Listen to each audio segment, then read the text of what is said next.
Let's talk about that burn. You know, the one where your muscles are on fire and you feel like if it doesn't hurt, it doesn't work. Or if you remember that saying, no pain, no gain. For years, I believed that's what it took to get toned. But what if that burn isn't actually building muscle? What if it's just making you tired without giving you the results that you want? Today, I'm sitting down with Meri Galvan to break down the truth about strength training, especially for women over 50. Because I'm 60. I've built muscle, but losing fat and really toning, that's been a different story. So if you've ever felt like you're doing everything right, but not seeing the results, this conversation is for you. It's a beautiful chaos, this roller coaster ride. The ups, the downs are spinning all around inside. It's a beautiful chaos. Sometimes I love, sometimes I hate. Have to pause, renegotiate, but with gratitude I appreciate this beautiful chaos. Welcome to Beautiful Chaos. I'm Tammy Ramsey, and today's episode is Stop Chasing the Burn, Start Building the Body. And today I'll be interviewing Meri Galvan. She's a personal trainer. She's my personal trainer. She's a nutrition coach and owner of Savage Strong Fitness in Salmon, Idaho, as well as the founder of Savage Fit Life, her online coaching company that helps women get stronger, healthy, and confident at every age. So I'm here with Meri Galvan. Thanks so much for joining me today. Yes, I'm excited to be back on the show, chatting it up with you. We've got a fun topic today. We really do. And I'm totally leaning on you to educate me because I feel like truly this is like something that I'm struggling with. Mm. So let's talk about the burn. I feel like there's so many of us that believed for years that if we didn't feel this really intense burn, that we weren't getting a good workout, right? Like if you're not doing aerobics and dying and everything's hurting, or you're lifting and you're just like to that, I can't do anymore. So you didn't feel like you got a really good workout, but can you break down what that burn actually is and why it doesn't necessarily mean we're building muscle? Yeah. Yeah. And I think, like you mentioned, we've kind of been taught that that's what a really productive workout should feel like, Right. and I think it's just those years of doing a lot of cardio and doing HIIT classes and like doing that sort of style of exercise that a lot of women are more familiar with. And that's the feeling that you get. So you think, okay, I've got to be like dying, I've got to be sweating, I've got to be Yeah. breathing like crazy in order to get a good workout. But, there really is a difference. And I think this is starting to become more clear as women are starting to get more familiar with strength training and building muscle, that there's a distinct difference between feeling the burn and actually making change to your body. And so I want to kind of talk about like what that is. The burn itself, that is actually just the lactic acid that's building up in your muscles as you're moving your body. So, that's just a sensation that's being created by your body converting energy. And so, it may feel at the time like, okay, yeah, I feel the burn. This is what it's supposed to be. Yeah. But that is not actually the process that it takes to build muscle in the body. So they're two separate things. You'll get that burn when you're doing a lot of high reps. If you're doing cardio, you're doing like circuits where you're going through a bunch of different things, where maybe your rest is really short. That's a common feeling that a lot of us have been familiar with, but it's a different process to actually build muscle. So, those two things, they both are different forms of exercise, really, is what it comes down to, and different ways that your body is using muscle. And an example is like you could do like 100 arm lifts, like pumping your arms up and down, up and down, up and down. You're going to feel the burn. You're maybe going to start sweating and like your heart rate's getting up. But at the end of the day, that's not going to build your shoulders. That's not going to change your physique and change your muscle. And so I think for women, we need to acknowledge that there's a difference there and make the shift from just like craving and searching for that burning feeling and thinking that's a good workout to actually doing the type of training that's going to change your body and build muscle, because that's what we need for our long-term health. Right. And I do know that I have felt so much better because it's been over a year that I've been strength training. And I feel stronger, Mhm. 100% feel stronger. I have lost lots of inches. I've dropped sizes, all the things, but I still have a little bit of fat. I still have these arms that I can't get rid of. And I do feel like that since we've switched things and I went from 5 days to 3 days has made a difference because I think that a lot of it for women, the difference between women and men is, I feel, a valid point to look at.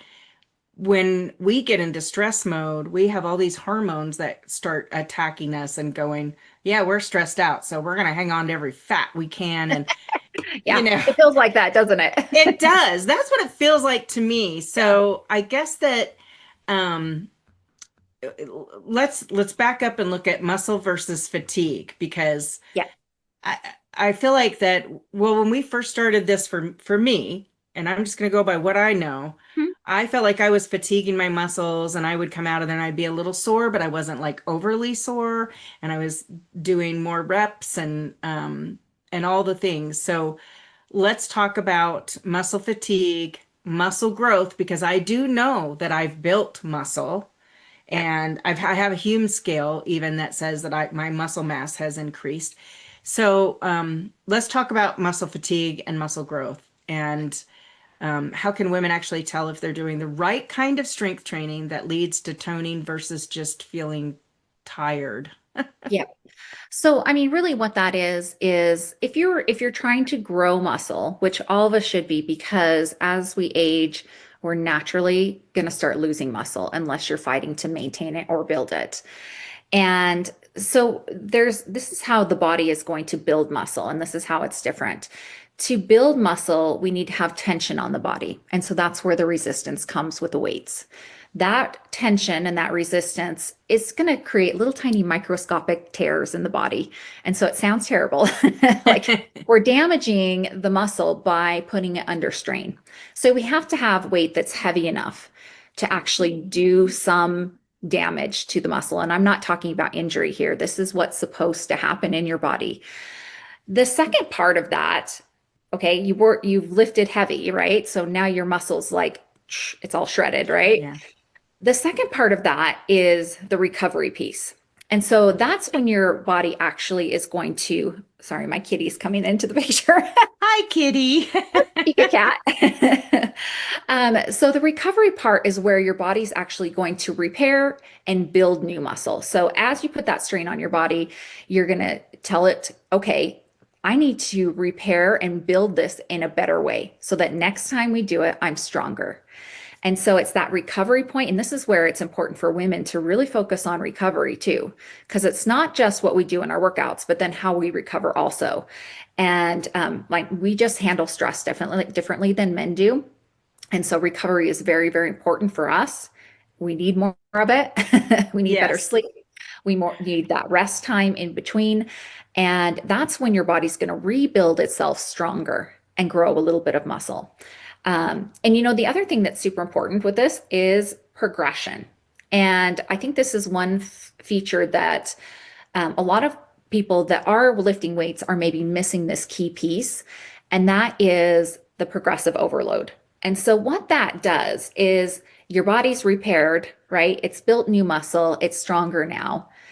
Well, if you never give it that same stimulus of pushing it hard again, it's not going to change. So if we Right. stay with the same weights, for example, and we're always lifting the same amount of weight over and over again, we're doing it the same number of reps, we don't change and put more stress on it by pushing a little bit harder, we're not going to give it a reason to change. It's just going to stay the same. And then as we're aging, we're likely losing muscle too. So we really Yes. have to fight hard to try to build and keep building muscle even after, you know, you've started lifting weights. You really do need to progress. And what that is it's thinking to yourself, am I getting stronger each week?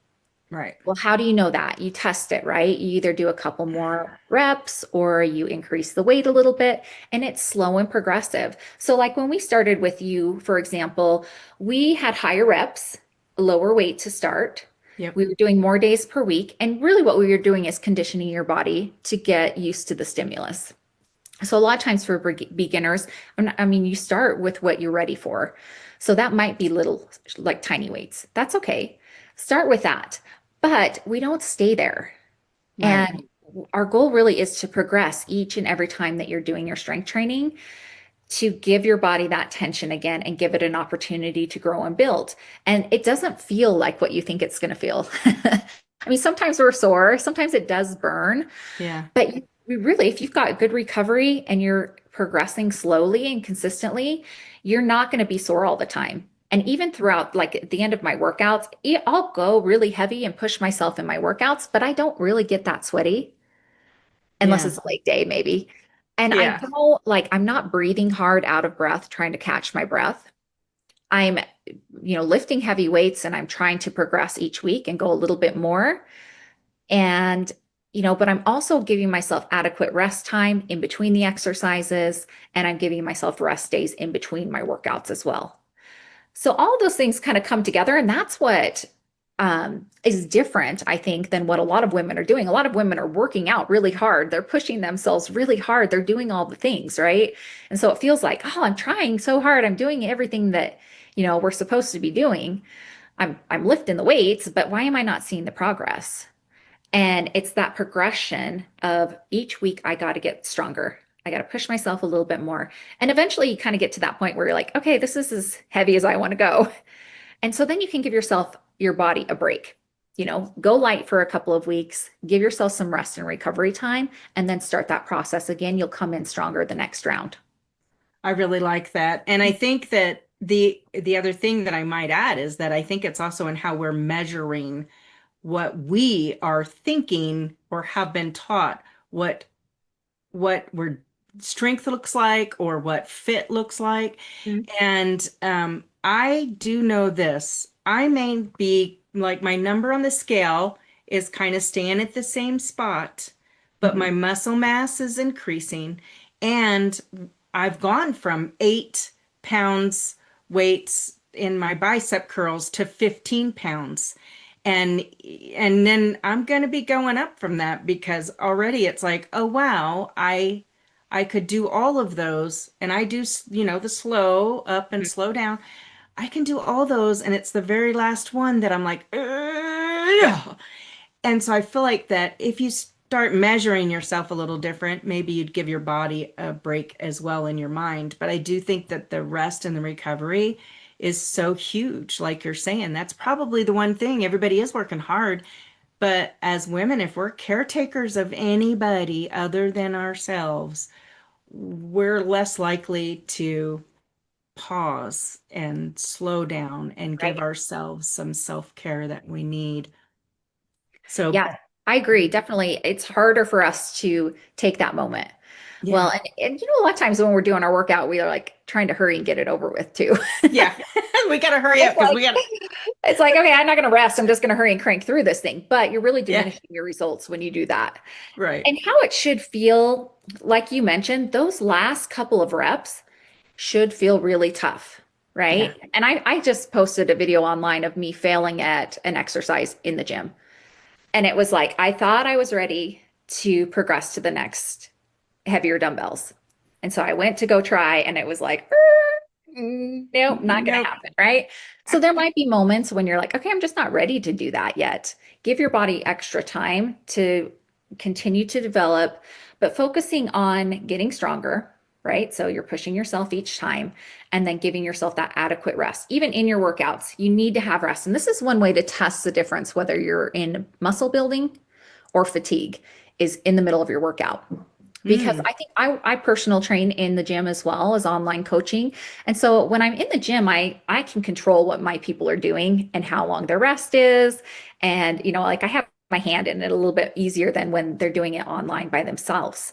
But I always set a timer in the app too with the workouts. And it's like, this is the recommended amount of rest. Hit that timer and actually rest Because if you are ready to go, let's say it's a minute of rest is what you're supposed to have between each set of 10, let's say. So you do your 10, and if you're ready to go after like 10 seconds, you didn't go heavy enough. That's muscle fatigue. Like you got tired and maybe burned a little bit, but if you can jump right back into it and crank out another 10 after just 10 or 15 seconds, that is an indication that you have built that lactic acid. You felt the burn, you had fatigue, you got a little tired, but you Right. didn't put enough tension or stress on whatever body part you're doing in order to need that rest and recovery. You should feel like you need that rest and recovery. And I'm talking like a minute to 2 minutes between rounds. That's fine.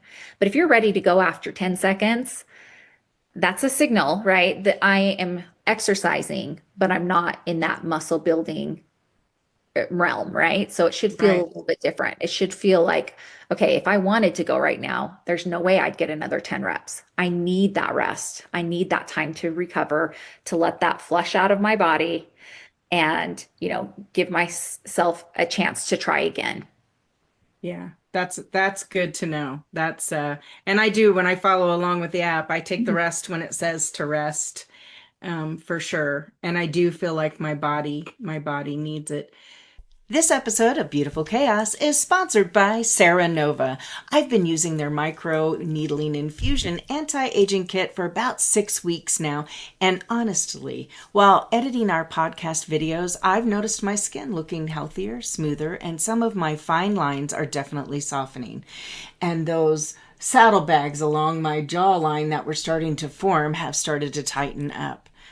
What I love most about Ceranova is that it's simple to use. You can use it at home, it's non-evasive, and Ceranova even offers a refund policy, which makes trying it a little less intimidating. So if you want to check it out yourself, you can use my code at ceranova.com/Tammy, all capitals, Tammy 01873. Talk about throw age in there and this menopause. Oh my word. So statistically, we lose like 6 to 7% of our muscle after menopause Mhm. every year. And that's a lot. Like you said, if we're not building it, we're losing it. Mhm. And sometimes I do feel that way because I'm 60. So I want to talk about how this looks 50 and over. Yep. And I know I've built muscle. I am having a harder time losing fat than I had previous. There's something about 60 that's just your body says, no, we're going to make this a little hard on you. Because Yeah. even just 2 years ago, I could lose the fat a little easier, lose the weight. My stomach would flatten, all the things. Mhm. But so it feels harder. The toning portion feels harder. So does the way we strength train need to change after menopause? And if so, what are the biggest adjustments we should be making? Well, I definitely think that strength training becomes more important and needs to be more intentional as you get older because of those factors that you mentioned. So your body's changing, right? You are at risk for muscle loss, you're at risk for bone density loss. Your metabolism is slowing because of the shifts in hormones. All of those things are factors as to why strength training as you get older becomes more and more important, right? And so when we're young, we are more resilient. Like our bodies can bounce back a little bit quicker, they're more responsive.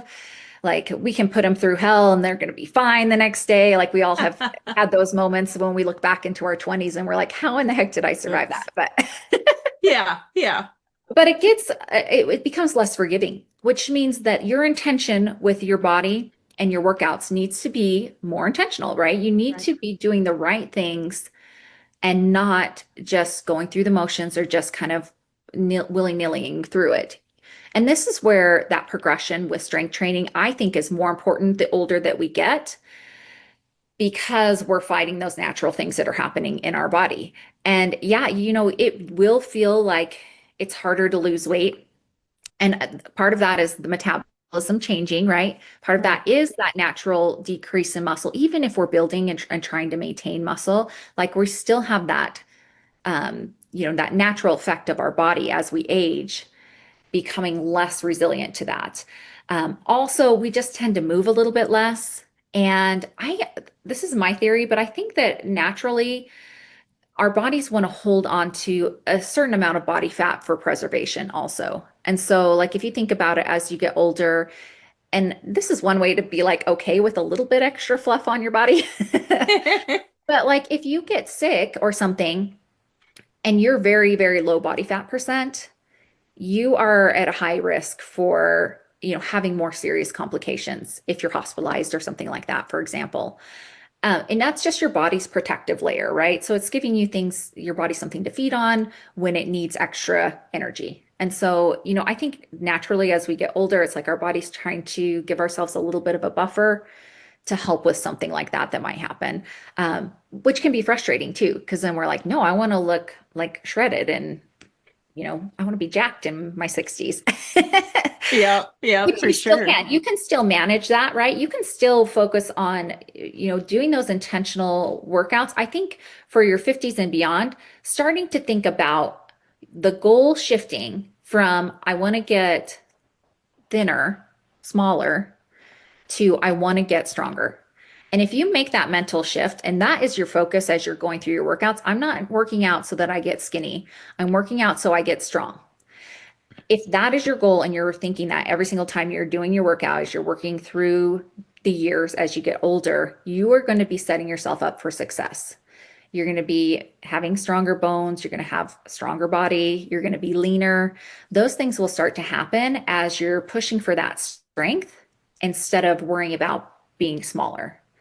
And, I think that's just the way we've been trained in diet culture. And, you look at the media, even now, it's coming back. That ultra skinny look is back in style, which is just, ugh, Yeah, I so don't like it. frustrating Yeah, I was because telling it's my because it's not healthy, right? right, Mhm. exactly. And that's what I was telling my friend because I do believe like I want to be stronger. Yeah. Do I look in the mirror every now and again and go, wow, I really wish that this pooch wasn't there? Sure. Yeah. But you know what? I think back and I'm like, even at 110 pounds, I had a little baby pooch. I'll Mhm. always have a little pooch. But I was telling my friend who's older than me, and she's like, well, I just have all this in my belly and my hips. And I'm like, yeah, but you know what? I just heard that there's some research that says if you fall and break a hip, within a year, you'll die. Like Mhm. the percentage is like 87%, something crazy that high, right? Yep. There's an 87% chance that you're going to die. And I said, so maybe this is our body is protecting us because if we fall, we got a little bit of cushion that's going to protect our Yeah. bones. So maybe they won't Yeah. I mean, they won't break. We'll just kind of roll with it. So Yeah.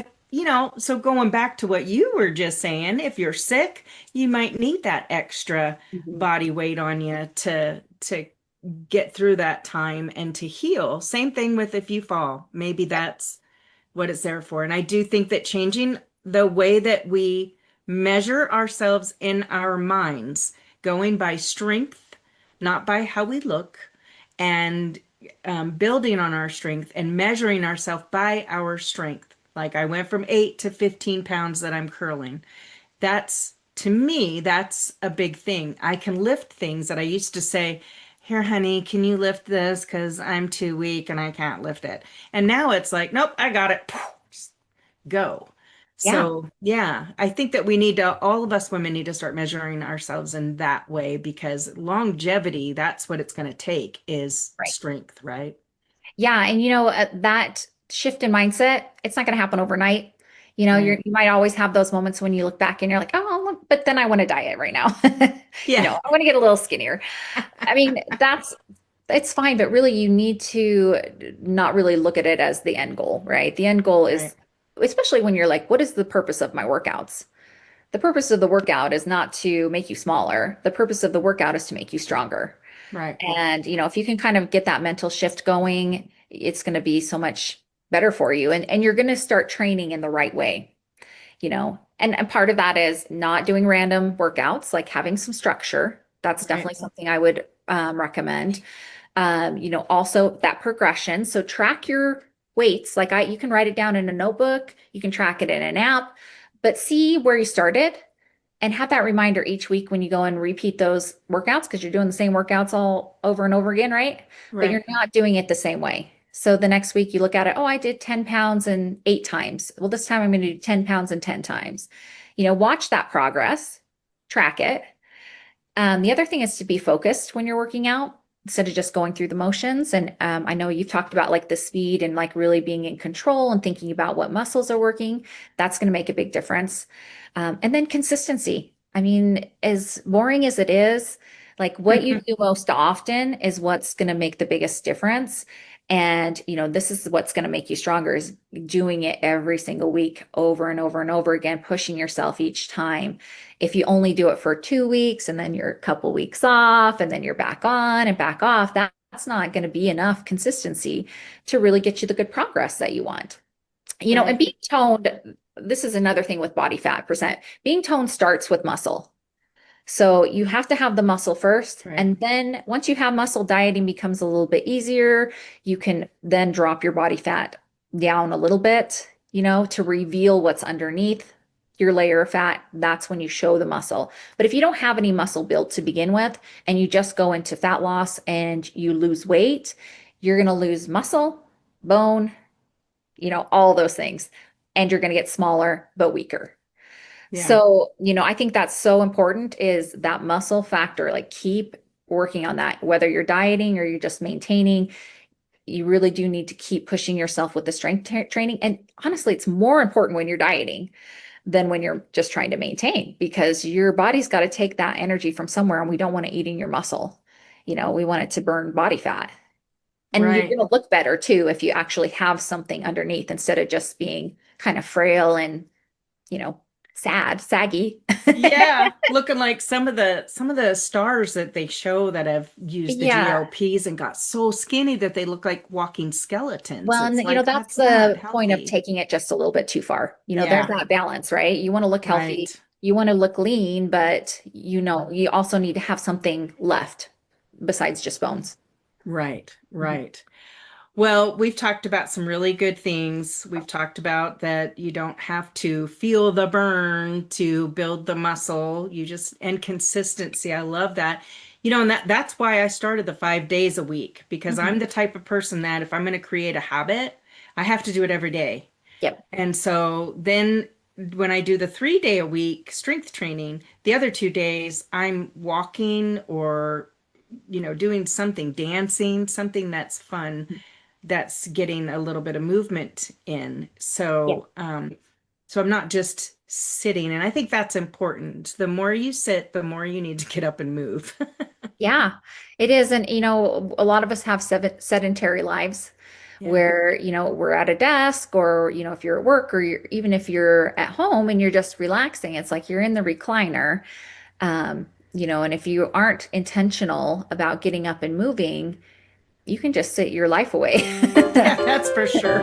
And the more you're up and moving, it doesn't have to be an intense strength training session every single day.